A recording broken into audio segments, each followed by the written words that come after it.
I am focused on your fitness to serve, including your character and temperament and your overall qualifications to do the job. And I do appreciate the comments of Ranking Member Reed with his concerns regarding your nomination, because I share those concerns.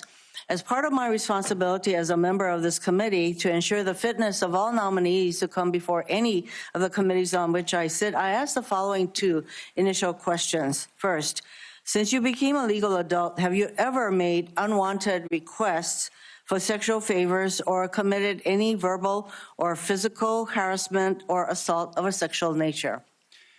No, Senator. Have you ever faced discipline or entered into a settlement relating to this kind of conduct? Senator, I was falsely accused in October of 2017. It was fully investigated, and I was completely cleared. I don't think completely cleared is accurate, but the fact is that your own lawyer said that you entered into an NDA and paid a person who accused you of raping her a sum of money to make sure that she did not file a complaint. Moving on. As Secretary, you will be in charge of maintaining good order and discipline by enforcing the Uniform Code of Military Justice, UCMJ. In addition to the sexual assault allegations, and by the way, the answer to my second question should have been yes. I have read multiple reports of your regularly being drunk at work, including by people who worked with you at Fox News. Do you know that being drunk at work is prohibited for service members under the UCMJ? Senator, those yes are or no? multiple false anonymous reports peddled by NBC Do you News know that run directly contradictory to the dozens of men and women at Fox News Channel who I work with who came on the record and said they in your never opening statement, Mr. Hegseth, you commit to holding leaders accountable at all levels. That includes you, of course. And frankly, as Secretary, you will be on the job 24/7. You recently promised some of my Republican colleagues that you stopped drinking and won't drink if confirmed, correct? Absolutely. Will you resign as Secretary of Defense if you drink on the job, which is a 24/7 position? I've made this commitment on behalf of Will the you men and women I'm resign serving. as Secretary of Defense I've if made this you commitment drink on the behalf job? of the men and women I'm serving I'm not because it's the most important deployment I'm of not my hearing an life. answer to my question, so I'm going to move on. While you have made that commitment, you will not commit to resigning if you drink on the job. As Secretary of Defense, you will swear an oath to the Constitution and not an oath to any man, woman, or president, correct? Senator, on multiple occasions, including as a young second lieutenant, I have sworn an oath to the Constitution, yes. and I'm proud to do so. Yes, ma'am.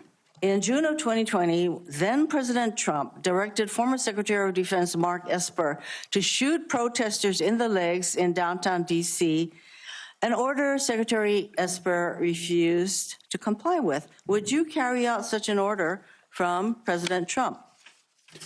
Senator, I was in the Washington, D.C. National Guard unit that was in Lafayette Square during those events. Would you carry out an order to shoot protesters in the legs? I saw 50 Secret Service agents get injured by rioters trying to jump over the fence, set the church on fire, and destroy a statue. That sounds to me that you will comply with such an order. You will shoot protesters in the leg. Moving on. President-elect has attacked our allies in recent weeks, refusing to rule out using military force to take over Greenland and the Panama Canal, and threatening to make Canada the 51st state.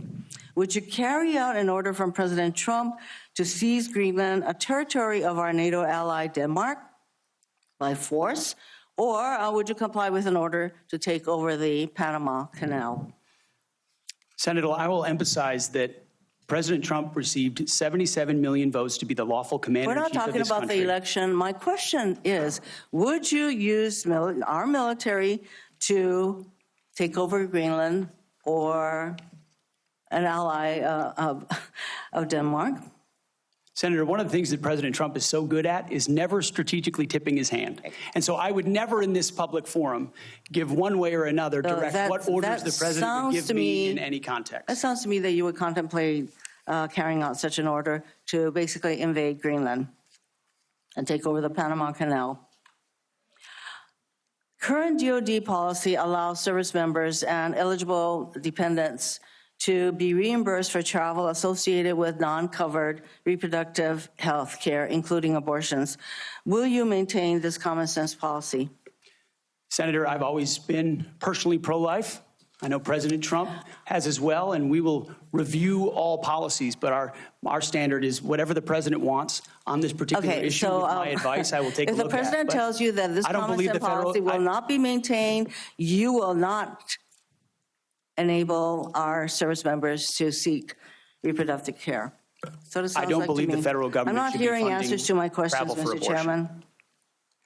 I just want to note that the other area that of serious concern to me is President Trump saying that he wants to use the military to help with mass deportations, which will cost billions of dollars. And what that will do to readiness is very, very concerning. Mr. Hegseth, I have noticed a disturbing pattern. You previously have made a series of inflammatory statements about women in combat, LGBTQ service members, Muslim Americans, and Democrats. Since your nominations, however, you have walked those back on TV and interviews, and most recently in your opening statements. You are no longer on Fox and Friends, Mr. Hegseth. If confirmed, your words, actions, and decisions will have real impacts on national security and our service members' lives. There are close to 3 million personnel in the Department of Defense, $900 billion budget. I hardly think you are prepared to do the job. Thank you, Mr. Chairman. Thank you. That wasn't a question, Mr. Hegseth. Thank you, Senator Hirono.